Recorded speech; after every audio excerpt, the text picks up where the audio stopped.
Okay, now you've got your most definite purpose, your most definite goal.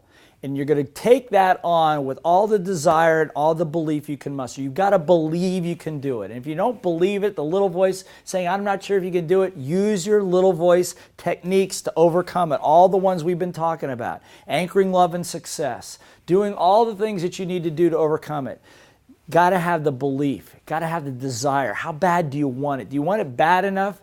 I think that you do, or you wouldn't have made it to that point. You do it for yourself. You do it for your family. You do it for your community. Do it because it's a calling. Your calling in life to get it done. Whatever the case might be, you got to have the desire. So now that we've got it, we go to the next step. Step number 4. Now we're going to put a word up here. You're not going to like this word because you were taught not to like this word.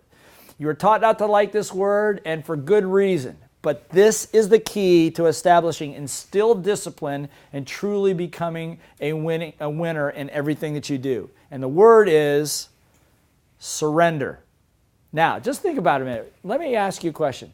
When I put this word up, surrender, what are the little voice thoughts that come to your head? Quitter, never give up, don't do it, I refuse this, all that stuff? I understand, because I was taught the same way. There's a time to never give up, but there is a time to surrender. If you don't have the discipline to lose the weight, to make the money, to have the relationships, to be the person you want to be in certain areas of your life, you need at this point, once you set that goal of whatever it is, you've got to surrender. Surrender to what? Surrender to a coach who you know can take you there, that's done it before. That's why I go to Mac Newton, because he's worked with the greatest athletes in the world. I know he can get my health there because he's done it 100 times. Surrender to a process, a personal development process, and a business development set of processes that have been proven over time to get you there. You know, if Mac tells me to do 250 push-ups and I say, well, you know, I'd rather just do 50 today. Are you kidding me? That will never work.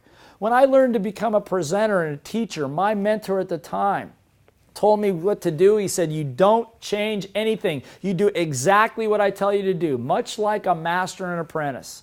But most people are unwilling to surrender. They want to stick their toe in a little bit and try a little bit of it and see how they like it. That's not how you establish discipline. That's not how you build a habit of winning.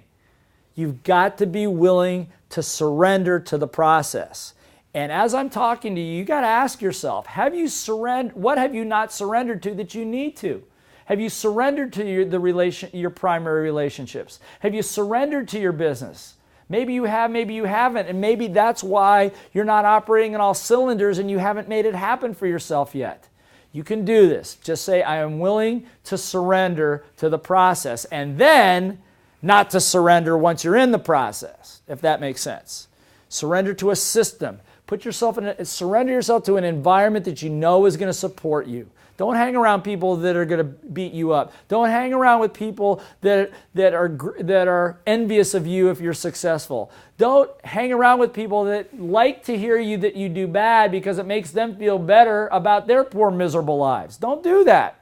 Surrender to the environment that's going to get you where you want to go. And surrender to the techniques. But most important, this is what I want you to surrender to. Your values. Your values.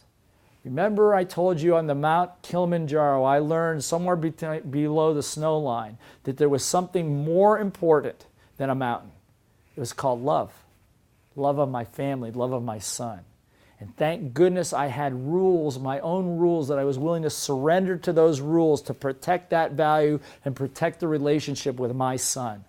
That could have been a catastrophic mistake had I not had the values and the rules and surrendered to my own rules. Let me ask you a question. Have you ever set rules for yourself and broken them? Have you ever compromised your own values? Of course you have. But if you're going to build the discipline so that doesn't happen again, you've got to be willing to surrender. Now, once you do that, steps 5, 6, and 7 are almost automatic, and you're going to see how that works in a second.